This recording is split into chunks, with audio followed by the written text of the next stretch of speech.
Hello hi, ഞാൻ Hari sir. ഞാൻ ചില മനുഷ്യന്മാരെ കുറിച്ച് സംസാരിക്കാൻ വന്നതാണ്.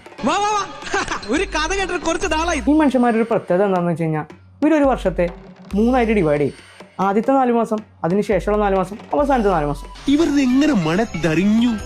ഞാനിത് രഹസ്യമായിട്ട് വെച്ചിരുന്നതാണല്ലോ. ഇവർ ആദ്യത്തെ 4 മാസം ഇവർ പ്രേമത്തിനെതിരായിരിക്കും. ഇവർ പ്രേമിക്കുന്നവരെ പുച്ഛിക്കും, പ്രേമിക്കുന്നവരെ കളിയാക്കും, എന്തൊക്കെ പ്രേമിക്കുന്നവരെ ചെയ്യാൻ പറ്റുമോ അതെല്ലാം ചെയ്യും. ഇവൻ പ്രേമരോഗിയാണ്.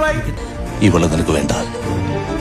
ആദ്യത്തെ 4 മാസത്തിന്റെ അവസാനം എത്തുമ്പോൾ അവന്മാരെങ്ങനെയെങ്കിലും റിലേഷനിലാവും. അത് എങ്ങനെ ആവുമെന്ന് അറിയില്ല, പക്ഷെ റിലേഷനിലാവും.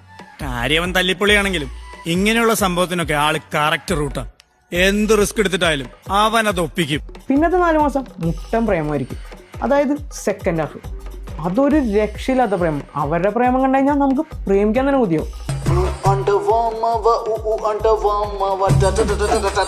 പ്രേമം കൊടുമ്പിരി കൊണ്ട് അവസാനം അവരടിച്ചു പിരിയും. ഏതായാലും നീ എന്റെ കൂടെ വരുന്നില്ല തീരുമാനിച്ചില്ലേ?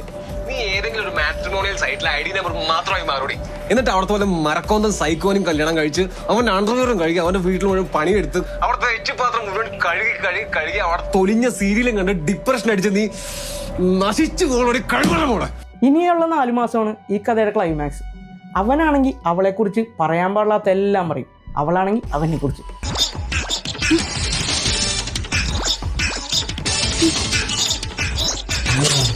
അങ്ങനെ രണ്ടുപേരും പ്രേമത്തിനെതിരാവും. പ്രേമിക്കുന്നവരെ പുച്ഛം, പരിഹസിക്കുക, എന്തൊക്കെ ചെയ്യാൻ പറ്റുമോ അതെല്ലാം ചെയ്യും. എനിക്ക് കിട്ടിയില്ല, നിനക്കും കിട്ടൂല. അവസാനം നീ കരയും മോനെ. അനുഭവം കൊണ്ട് പറയുന്നതാണ്. ഇങ്ങനെയുള്ളവർ നിങ്ങളുടെ കൂട്ടത്തിലുണ്ടെങ്കിൽ താഴെ കമന്റ് ചെയ്തു. കാരണം അവർ പബ്ലിക്കിൽ നാറ്റിച്ചു പറഞ്ഞു.